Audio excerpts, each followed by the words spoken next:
So we're going to do a little walkthrough with our Ram ProMaster custom conversion van.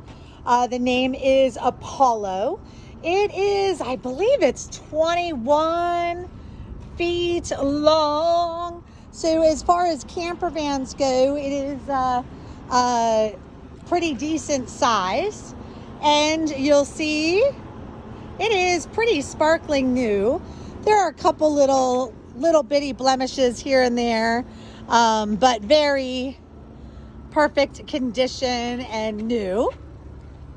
So walking around the outside, you'll see that it looks like a camper van, or a typical maybe mom van or something. There's not a lot of differences. So coming in the driver's side, there is a pretty good step up to get in. I find that I need to step here, grab onto the the steering wheel, and sort of yank myself in order to get into the camper van. But I feel like it's very doable, but it is a very high step. So coming in, I just want to show you, first and foremost, we do have our parking brake that is here, and it's a button. It says pull to push it, turn it on, push to turn it off. Everything on the steering area looks very similar to a regular vehicle. You'll notice it is a push button start, everything's very similar to what you would typically see in a regular vehicle. One thing about the seats, they do some cool tricks. These little sections on the side, when you pull them, this particular one, let's see what this one must move this the seat frontwards and back, front and back. And then this one on the other side is going to spin the seat completely around so that you can face the table and enjoy a meal with your family member. And also it's a typical pull the handle up to slide the seat forward and back. Next to the driver's door is where the gasoline is. It is regular gas, nothing special, no reason to put anything expensive in it. And it's just hidden in that little compartment. To show you a little trick to close the doors outside, the side door, if you take the handle and you start to get it moving, once it gets close, you're going to push it in, and then it's going to close. If you just continue to slam it, it has a tendency of giving you an alert inside saying that the side door is open. And with the back doors, always just make sure they get them all closed and ready to go. Walking down the driver's side of the vehicle, underneath the RV in front of the back tire is a little hose nozzle. That's actually the exit for the gray water tank and the shower drain tank. In theory, the proper way to dump that would be to hook up a hose to that area and then to that pipe, and then have that hose go into the ground to the sewage and dumping facility. So that would be the proper way to dump that, and I'll show you where the controls for that are inside the vehicle. Then behind the back wheel on the driver's side, you do have where your power hookups are. It is a 30 amp connection, so you will have your cord in the back in the bucket. You kind of shove it into the hole, and there's a plastic ring that you tighten on in order to make sure that it doesn't get pulled out of the vehicle while maybe you're camping and walking to and from by the vehicle.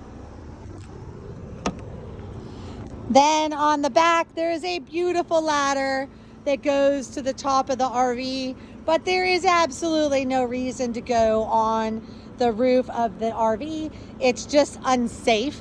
And there's all sorts of things like air conditioning units, vents, solar panels. I don't know, it's hard to see, but there's all sorts of things up there, and there's too dangerous for you to slip and fall. Some people ask if there's a trailer hitch. There is a trailer hitch, but please know that although you are capable of pulling maybe a small dolly that maybe has one of like the mobile wheelchairs, or maybe golf cart, for the most part, the weight is going to be too heavy to be pulled by this vehicle. It would just be a small little trailer with maybe like an electric, electric wheelchair. Coming in the back, you always open the right hand first, and then the left is going to be a handle that you open up the back, and they fully open up all the way to expose the whole back of the vehicle. So first, let's talk about underneath the bed. The bed itself is a stationary bed. It does not a Murphy bed, and it does have a residential mattress, so it's definitely one of the more comfortable mattresses, but this bed is permanent. It does not go up and down. And on the outside, you see some outlets and some USBs, but for the most part, the rest of these cabinets are all things that you don't really need to be concerned about.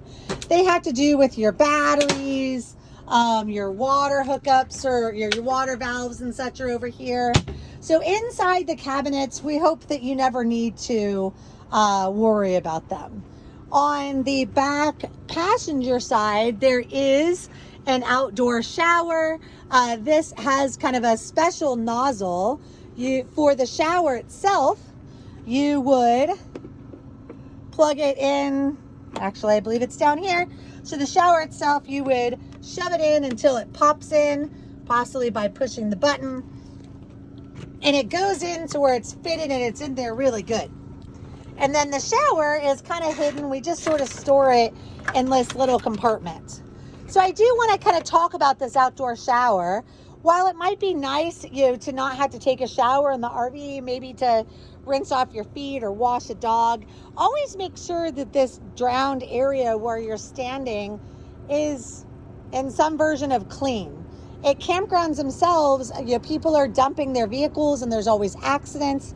So we tend to, if we're going to wash a dog or an animal, we get like a plastic storage bin and stand inside of that, so that we're not standing in the ground and the mud that's turning into maybe muddy, icky water. If you're going to hook up a hose, it's going to be the same thing. It's a special connector that's going to go in this area, and you'll see it in the bucket. So in this bucket are all of your, accessories or gadgets for this, for Apollo. You'll see that there is a hose that has the special connector on it. Here we go. So this special connector is going to go into that up portion there, the same way as the bottom. It's a cool hose that kind of expands and such. I do have a second hose. This rubber hose is what I would use to hook up to the outdoor gray tank valve that I showed you already earlier in the video.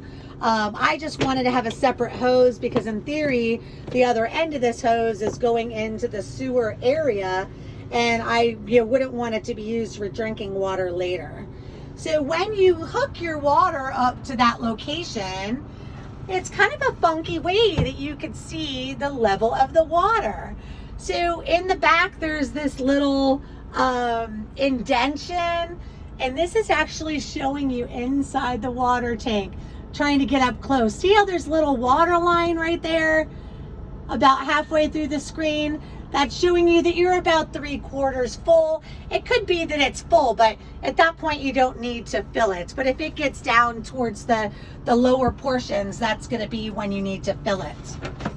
Also in this bucket, you'll see that you have your electrical cord, and then there is a surge protector. You always want to use the surge protector, plug that into your power source, and then plug the electrical cord into that, and then the other end into the RV itself. And then you'll see these orange blocks. These are actually manual leveling blocks. So you would kind of build a little Lego mountain and put 2 blocks, and then this interlocks on top of it. And then you would drive your tire up on top of this.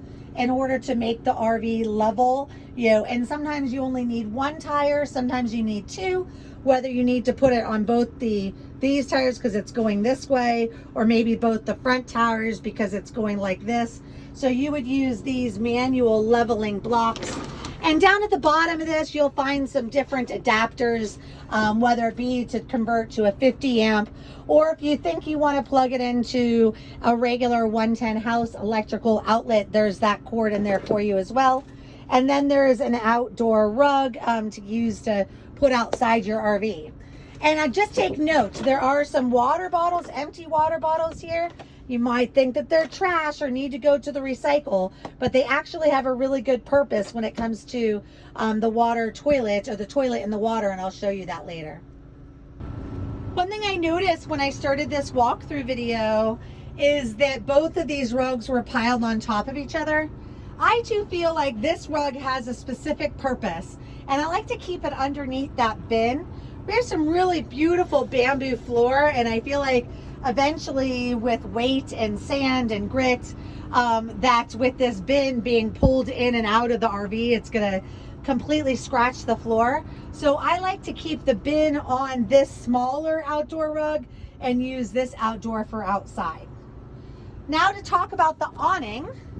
So the outdoor awning is a manual awning, and you'll find the pieces for it here in this area, usually underneath the bed. You'll have one that has a little handle on it and a hook on the other end. So that is going to be hooked into the little eyelet over here next to the awning. There's a little circly eyelet thing. Let's see if we can get it in there. Good. There we go. And you plug it into there, and then you're going to manually rotate your hand with the pole connected to the thing and release the awning. The awning does come out, I don't know, a good 8 feet maybe. And when you get it to that point, there are some little legs that are going to go down. Think of it like a canopy when you're putting up the canopies like at the soccer match, that those little legs go down to give it support. But then there's one more bar inside the RV right here. That's actually the center support. So when you get it up and it's all the way extended, there's one center support that you're going to put in this area here in order to give it a little bit more strength and a little bit more oomph. This awning especially, all RV awnings are very fragile and they never should be left open with any sort of weather, but this one even more, because it does have those legs that go down to the bottom, and it's really easy to kind of shove those and get bent and damaged in some way where it's not going to work. Then going back into the RV, you always close the left door first. You'll notice that there are windows here, and I'll show you where those are. You're going to then close the covers for the windows there. You're going to close the other door. These doors, they do need to be closed properly, and sometimes you feel like you closed them right, but you don't. So you might have to check them out. And coming along the other side of the vehicle, there's actually nothing on the passenger side other than the door. So coming inside the vehicle, you'll see that I moved the driver's side seat up all the way. So there's nobody that's small enough to sit in this area, but I did move it up all the way because I wanted to show you how the seat turns around, and you only have a little bit of room in between the seat and the table. And I mean, I don't want to say that table is fragile, but it sort of is fragile. And if you were to just turn this and shove it against that table, it might come off of its hinges. It just doesn't want to have any pressure on it. So as I said before, from the outside, these things on the side is what turn the chair. So I'm pulling this up, and the chair will turn completely around. See, it got stuck with that handle there. So I'm going to put the armrest up. and complete the turnaround. And it actually does lock into place. And then you can take the handle that's in the front of the chair and move it back so you have a little bit more room. So it's a really fancy little chair, but it allows you an opportunity to kind of sit. My daughter and I have played cards here, have a nice meal, and the passenger seat does the same thing as well. So you can turn around to the back as well. Coming into the driver's area, it does have a really fancy panel that has Google or Android Play and CarPlay, so you can connect everything to it. When you're looking through the settings here, there's a lot of things that you might think that like there's different sorts of things in the settings, everything from like safety things, whether it has the brake to not crash to the car in front of you. There's beeps when you drive too fast. So it does all sorts of cool things. It does have a navigation. You can hook up into it for your Apple CarPlay. You see, this is my phone. It has my Libby and music and things here. The AC is pretty self-explanatory. And then it has a flat charger here. But for my phone, I had to take the phone completely out of the case in order to fit it in there to charge. And then there's another DC volt. That's about it on the front. And some cup holders down there. They tend to kind of flop out sometimes. Above the seats here, there's a little compartment, and there's all sorts of stuff up there. There are the windshield covers. There's one for the big window in the front, ones on the sides. The ones on the side are actually magnets, and you have to kind of figure out the right direction, and they magnet to the outside of the window. The front is like a regular one. There is some curtains that are going to be tucked up in there that you can pull down in order to have a little bit more privacy in this area. Also to keep some of the heat from the front of the cab area, because that kind of turns into a little greenhouse. So if you want to try to keep the RV clean, cooler, keep that front all covered. And magically hidden up in this little corner right behind the driver's seat is the water heater. So you'll see that there's buttons that when you push this little white button here, it will go to 5, 10, 15, and 30. So when you push that button to select how long you want hot water, and it is an instant water heater. So in theory, you're going to turn that on to 5 minutes and you'll have hot water for 5 minutes. I do feel that it does take a little bit of time sometimes to get started, but yes, it is a tankless water heater. These open and close to provide screens. Those windows open as well. There's some lights and some dims here. Again, the table, it is a bit delicate. You don't ever want to lean on it. Then you have the seats, and there is a cool magic compartment where there's some USB-Cs and outlets there. And in the cabinets up above the area, there is a little bitty microwave. The little bitty microwave does have a little trick. You'll see that there is a door open button.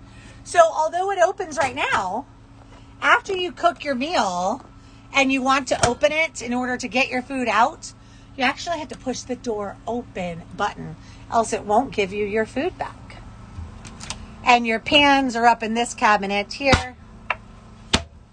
And on this side, you have a cool little cabinet. But oh my gosh, look, the cabinet actually won't open because I have the truck on.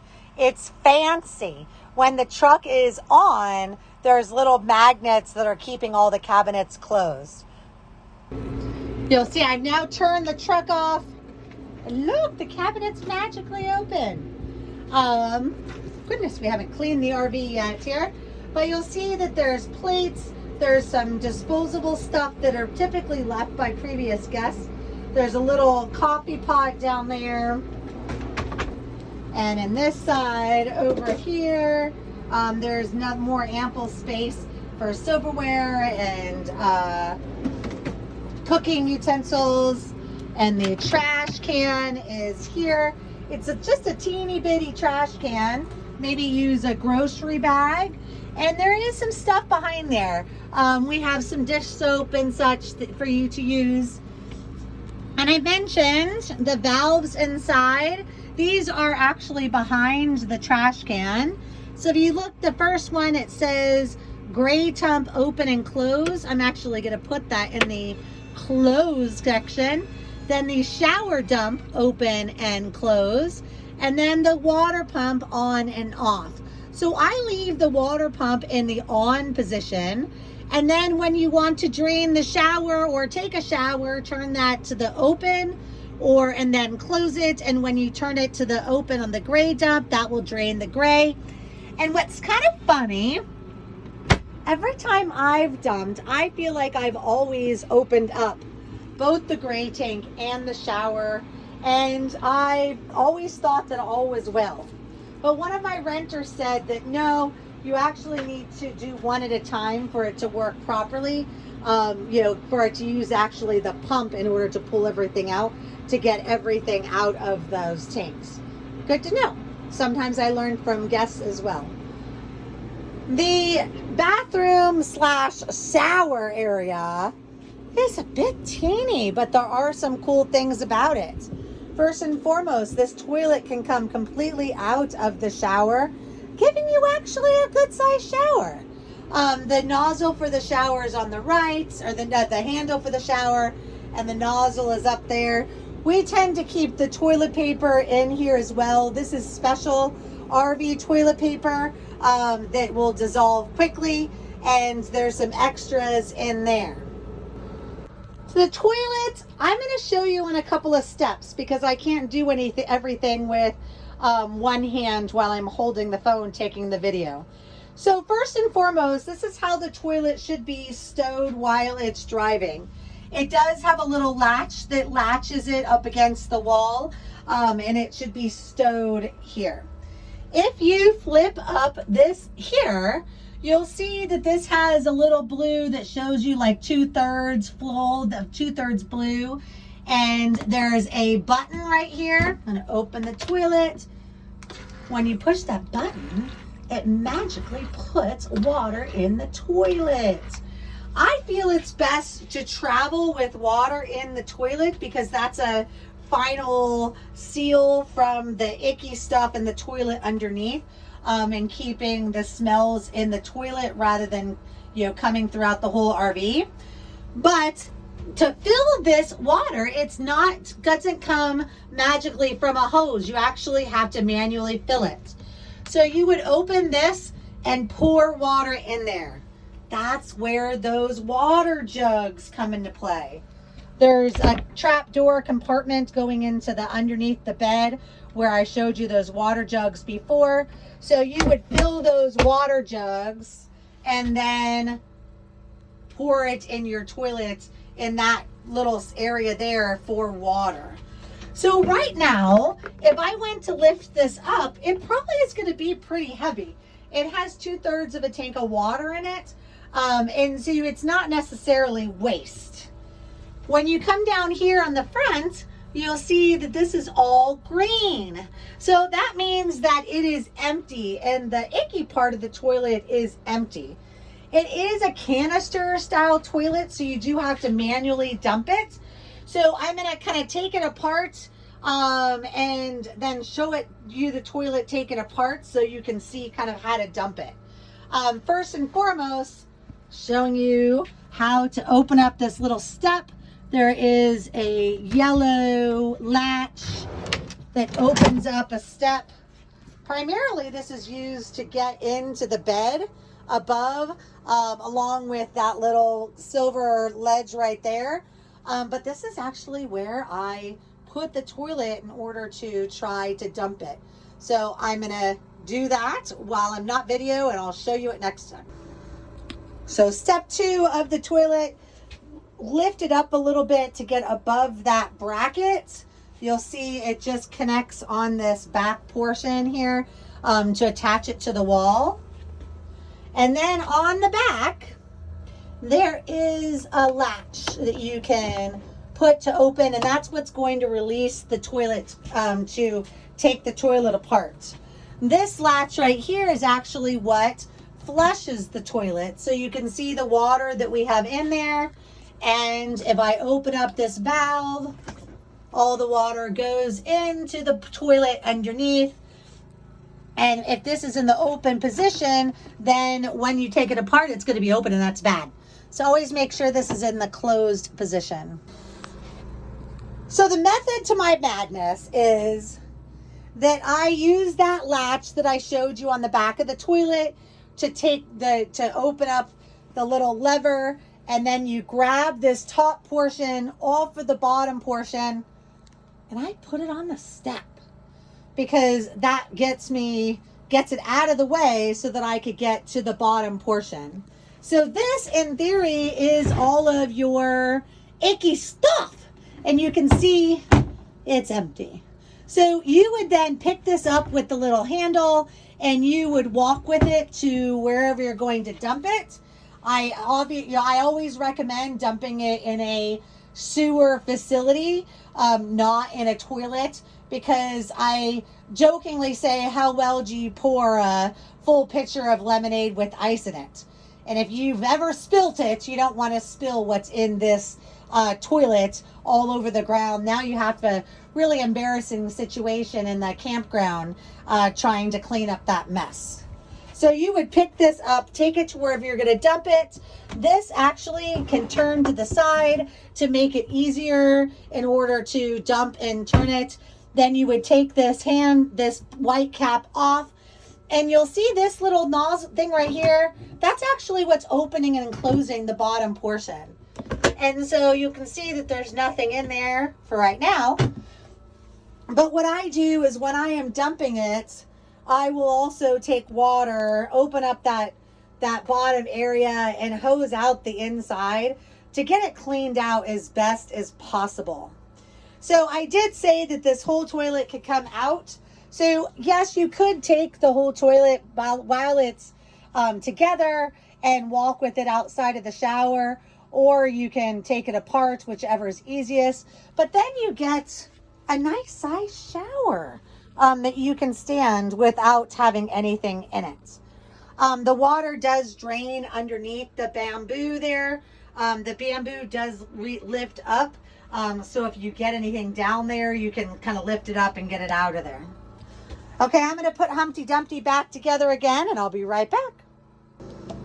You can see everything's put back together again.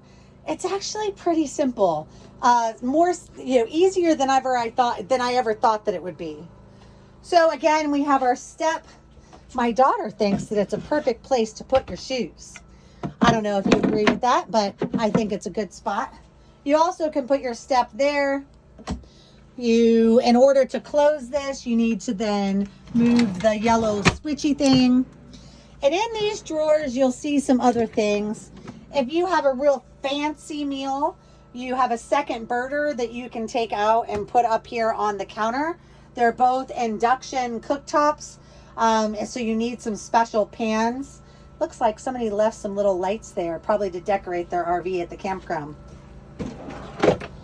Typically, the remotes for the air conditioning is in this drawer, and it's pretty simple. It's just an on, off, and a mode to cool. And the air conditioning is up on the ceiling here. There are some little fins that you can open and close, trying to kind of direct the air a little bit. And in the back, there is a fan up there that you can use to get some air in the back of the RV, maybe to release some of the hot. There's lots of cabinet space. These are not necessarily that deep, but there are some place to put things. And when we first set up this camper van, we set up to put our head on this area, and my daughter showed me how low hanging this cabinet is and how deep it is and how I was going to hit my head all the time. So you definitely want to put your head on this side, but you're still going to hit your head. and there's some really sharp corners. So, you know, do your best to not get injured getting in and out of bed. We have some trash bags, some cups and such. Then as I said, we do have the induction cooktop. The second you push the on button, it's going to ask you things. What are you doing? Well, you're going to put on the heating for the stove, but you'll see after a couple of seconds, it's asking you for a pot. So it is an induction cooktop. It needs a pot in order to heat. This is actually a cool fan. And then we have our sink area. There are 3 different ways to make sure that you're not putting any food substances into the sink. There's this, there's another, and then at the bottom, there's a little trap. So please, only water. You don't want to put any oil, any food, anything, because it's going to cause problems for the gray tank.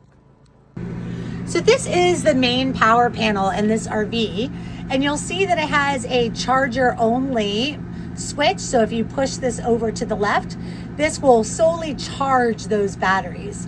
If you push it in the off position, obviously nothing's working. And in the on is pretty much where your RV should stay while you're using it for your reservation. It has this inverter on, and for the most part, that's all you will see. If you see some of these other lights, that's only when we're troubleshooting that, maybe when something's not working correctly, maybe you'll notice that there's some of these other lights lit up as well. And that might pinpoint us to some problems with the RV. This over here is actually your furnace. And the furnace, it does a funny thing. Every 30 days, you have to push a button in order to reset it. And I'll actually turn on the heater for about 10 minutes in order to reset the whole heater. So depending on where your reservation falls, you may have a red light that's gonna pop up that says reset required, and you're just gonna push the button. Other than that, you turn it on, you have the temp, you push buttons. Oh, look, there it is, heater run required. So it's funny, we can do it on this video itself. So we're gonna push the start button here and click that, and now it's going to run the reset for about 10 minutes. And to turn it on, you're just gonna push this button here, turn the dial, turns the temperature up and down, and that is how the furnace works. There is a nice little extension to the island with the bracket underneath. And there even is one outside as well that you can have outside the RV. Again, this is Apollo. It is a custom version camper van and made by Ready Set Van. Oh, I did find a couple more things. We do have screens that open that you can close down if it's a nice fall day. And there is a little magnet. So once you zip the screen down, you only have to kind of put your fingers through here, and then you can lift it up and walk under rather than having to zip it open and close. And you'll see that there are those in the back as well. And then there's covers for all the windows that are magnets, and those will be up in that cubby up above the seats. So Apollo is wonderful for 2 people, but does not fit a 3rd person. There is no seatbelt in this area here. So it's not safe for more than 2 people. And, it's a camper van. It's kind of small. So you do only have that one sleeping area. I hope you enjoyed Apollo, and I can't wait to meet you and to get you set for your adventure.